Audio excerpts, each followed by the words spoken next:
प्यारे दोस्तों, इस समय एक वीडियो बहुत तेजी के साथ वायरल हो रही है, जहां एक मस्जिद के इमाम को अजान देने पर गिरफ्तार कर लिया गया है। वीडियो बहुत तेजी के साथ वायरल है दोस्तों। दर्दनाक वाकया योगी के शहर उत्तर प्रदेश से निकलकर सामने आ रहा है, जहां एक ऐसी वीडियो जिसने हजार तरीके के सवाल पैदा कर दिया है कि अजान देने पर कैसे कोई मस्जिद के इमाम को गिरफ्तार कर सकता है। लेकिन ये उत्तर प्रदेश है, योगी राज है, यहाँ कुछ भी हो सकता है। चलिए वीडियो देखते हैं। यहाँ क्या हो इस मस्जिद में आप? मैं इमाम हूँ यहाँ पे। कौन सी मस्जिद है ये? अनार वाली मस्जिद। या अजान हो रही थी लाउड स्पीकर से, जी जी। तो रोक लगी हुई है। यार मुझे सर इसके इस चीज़ का मालूम नहीं था। मुझे तो रोक अजान तो दूसरे पढ़ते हैं, मैं तो इमाम हूँ। मुझे नमाज पढ़ानी अजान हो गई है, जुम्मे का दिन है। तो आपको जानकारी नहीं है? प्रशासन ने मीटिंग की थी, सबको बताया था। मुझे जानकारी नहीं है। मुझे बताया इसके मस्जिद की सदर वो कौन है मुतल्लिक? वो सफर एक बगीच साहब जो इस मस्जिद में वही। अब इसको क्या कहिएगा, अब इसको क्या कहिएगा कि मस्जिद के इमाम को लाउड स्पीकर पर अजान हुआ तो गिरफ्तार कर लिया गया। ये क्या है? ये एक तरीके से दोस्तों ये खुलेआम धार्मिक मामलों में हस्तक्षेप है, जबकि भारत के अंदर धार्मिक स्वतंत्रता है। और आज़ान पर पाबंदी, लाउड स्पीकर पर आज़ान दे दिया गया तो सीधा आप मस्जिद के इमाम को गिरफ्तार कर लीजिएगा। ये कहाँ तक उचित है, आप आगे कमेंट में हमें ज़रूर बताइएगा दोस्तों। बहरकैफ ये पूरा मामला जो हुआ है उत्तर प्रदेश में हुआ है। वही उत्तर प्रदेश में जहाँ मुंह देख देख कर, हिंदू मुस्लिम देखकर जहाँ कारोबार की बात हो रही है, जहां अगर ठेला खोमचा और छोटे छोटे दुकान अगर लगा रहे हैं तो वहां आपको अपना नाम लिख कर बताना पड़ेगा कि फला साहब की दुकान है, फला साहब की दुकान है। आप फला जगह दुकान नहीं लगा सकते हैं, यहाँ नहीं लगा सकते हैं, वहाँ नहीं लगा सकते हैं। यानी पूरे देश का अलग कानून, लेकिन उत्तर प्रदेश में इन दिनों देखा जा रहा है कि उत्तर प्रदेश का अलग ही कानून है, उत्तर प्रदेश का अलग ही नियम है। कोर्ट, अदालत, थाना, पुलिस कुछ नहीं, बल्कि जो शासन का हुक्म होता है, अदालत जाने से पहले लोगों के घरों पर बुलडोजर चल जाते हैं, लोगों के मकान दुकान तोड़ दिए जाते हैं, एनकाउंटर हो जाता है। तुरंत 10 घंटा के अंदर अदालत का हुक्म आता है और पल भर में सर्वे हो जाता है। जी हाँ दोस्तों, ये मामला भी उत्तर प्रदेश के संभल का है। और जो ये इमाम साहब जो गिरफ्तार हुए हैं, जैसा कि आपने वीडियो में ही देखा, इमाम साहब ने कहा कि वो अनार वाली मस्जिद के इमाम थे और इनको गिरफ्तार इसलिए किया गया कि लाउड स्पीकर में अजान हुई थी।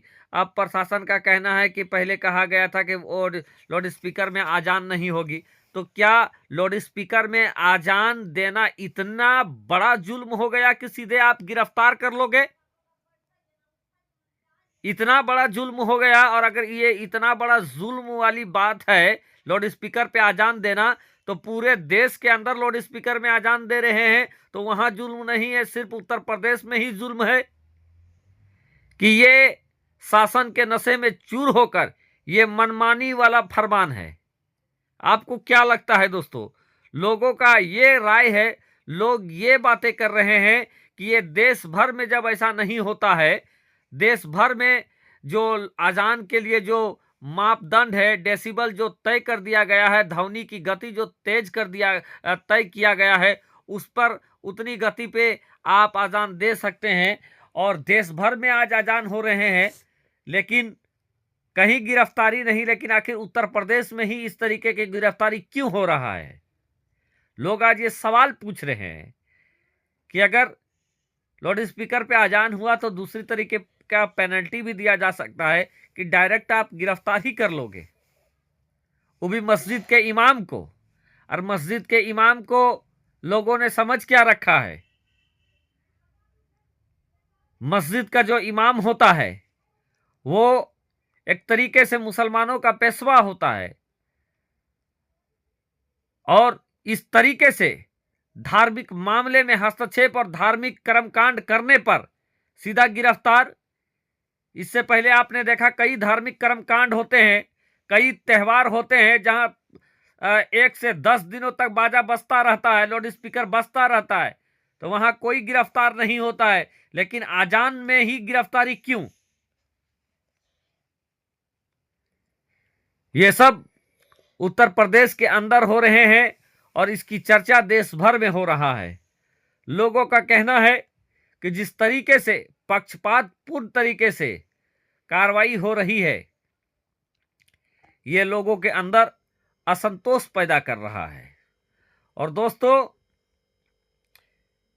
ये तो जनता की बात है और जनता ये कह रही है कि ये पक्षपातपूर्ण तरीका है, लेकिन एक पत्रकार की हैसियत से भी मैं कहना चाहूंगा कि यकीनन देश में कहीं इस तरीके का नहीं हो रहा है जिस तरीके का उत्तर प्रदेश में हो रहा है।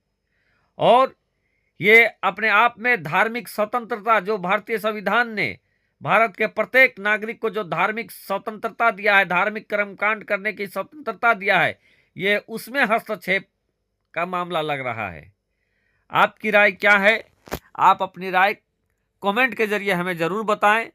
और मैं सभी लोगों से कहूंगा कि जो आवाज़ का, ध्वनि का जो सुप्रीम कोर्ट का जो ऑर्डर है, उस चीज़ का आप फॉलो करें। प्रशासन का अगर कोई खास दिशा निर्देश है तो उस खास दिशा निर्देश का भी आप लोग पालन करें। दोस्तों, इस वीडियो में यहीं पर मैं इस वीडियो को एंड करता हूं। रब की बारगाह में मैं दुआ करूंगा कि अल्लाह तबारक व तआला हमारे और आप सब के मुल्क हिंदुस्तान में, भारत के अंदर शांति, अमन, भाईचारा पैदा कर दे। इस देश के अंदर खुशियों का बौछार हो, इस देश के अंदर हिंदू मुस्लिम एकता कायम रहे। और आगे मैं सिर्फ इतना कहकर आगे बढ़ूंगा दोस्तों कि खूब बहती है अमन की गंगा, बहने दो। खूब बहती है अमन की गंगा, बहने दो। मत फैलाओ देश में दंगा, रहने दो। कि खूब बहती है अमन की गंगा, बहने दो। मत फैलाओ देश में दंगा, रहने दो। और लाल हरे रंग में हम सबको ना बांटो। लाल हरे रंग में हम सबको ना बांटो। हमारी छत पे सिर्फ तिरंगा रहने दो। कुछ लोग बांटने और छांटने की राजनीति कर रहे हैं। उन लोगों को समझना पड़ेगा कि ये हिंदुस्तान है और हिंदुस्तान के लोग बड़े समझदार हैं। इस तरीके की ओछी राजनीति करके रोटी नहीं सेकी जा सकती है। लोग जागरूक हो चुके हैं अब। शुक्रिया, आदाब, नमस्कार।